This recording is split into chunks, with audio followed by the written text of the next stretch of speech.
Hello everyone. This is not going to be about Elder Scrolls. This is going to be about a different game that I've been playing with my friend who fortunately slowly convinced me to play it more with him and eventually enjoy it. Now, I'm a very big fan of vampires.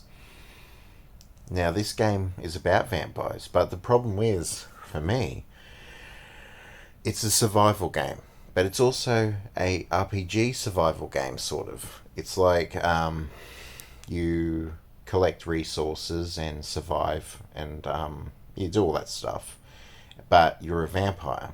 Now, I'm the biggest on Elder Scrolls, and I felt that this game wasn't for me at first. I really did. And that was only because I only played a few days in. That wasn't even enough time to really understand how good this game is. I started seeing reviews, and I was like, and I started seeing negative reviews about it. The game is called V Rising, and I really understood then what the problem was with why some people think this game is terrible, because it's the type of game that rarely does this formula these days, where it slowly rewards you as you progress into the game and get powerful slowly. And you've got to think in this game as well. I'll admit, I'm one of those gamers that don't like to think too much, and well, I sort of do, but it's hard for me because I've got mental barriers. But eventually, once I started getting really used to the game and realizing what my friend was doing and how he was not only surviving but thriving in this world that is apparently not suited for vampires, which is absolutely nonsense. Just because there's sun doesn't mean every day doesn't mean there's it's not suited for vampires. That's ridiculous. Anyway, you can build your own castle. I'm not even sure how big you can actually make your castle yet. You can expand your territory. I mean, not the actual territory of the areas that are suitable for your undead lair, but you can also make levels in the. It's very easy to do. It's not that hard. I mean, it was hard for me at first because I'm a very special kind of gamer. And yeah, slow learner I am, but my friend is not. And anyway, the game is a very underrated game because it's much better than what most of the people who play it or have played it give it credit for. There's only one reviewer I've found on YouTube so far that gives it the credit it deserves. I can't remember his name, but he has a moustache. Anyway, um, that's not really narrowing down. But anyway, he says he says all the good points about it and everything, and that it just keeps getting better because they keep updating the game. They are working on it. They've just released some DLC, and I haven't even touched the DLC yet because I haven't even finished the base game. There is so much content in this game that it doesn't.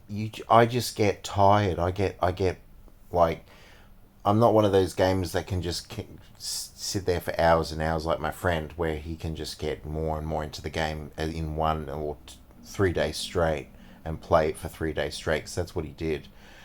But I'm one of those games that's just like 4 hours is enough. I've had enough, and because of that, I'm a slow progressor into the game.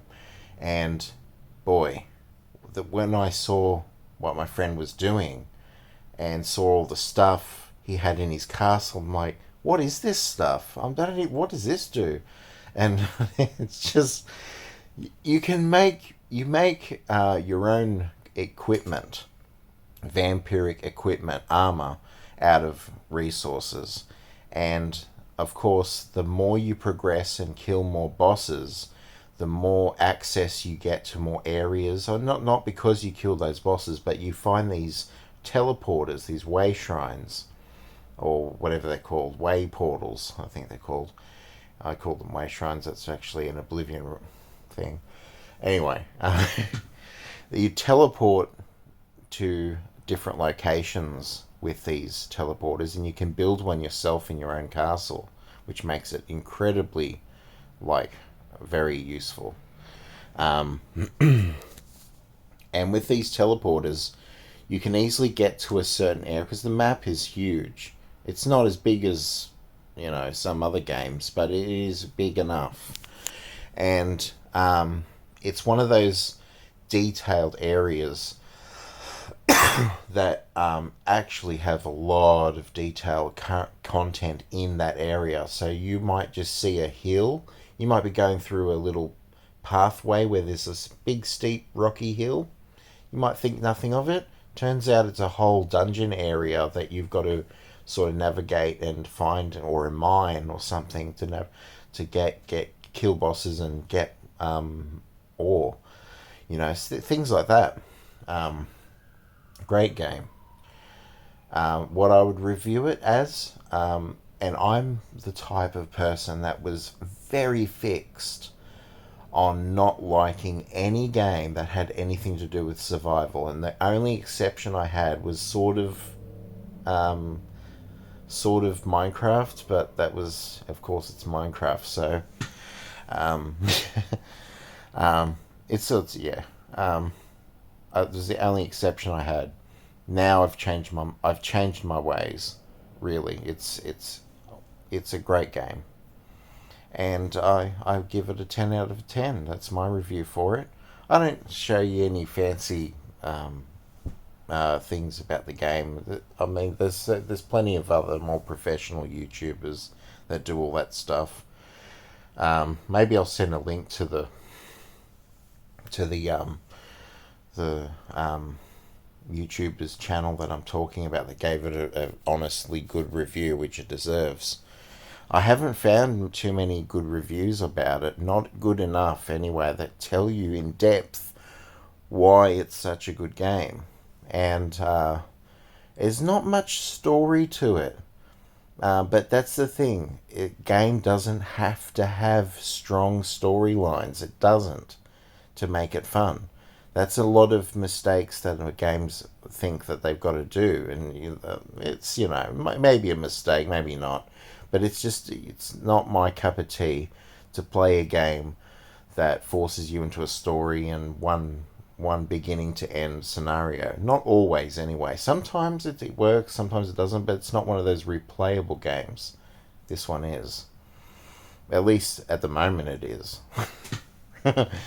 Anyway, thank you for watching, and hope you decide to get V-Rising soon, if you can. Anyway, bye.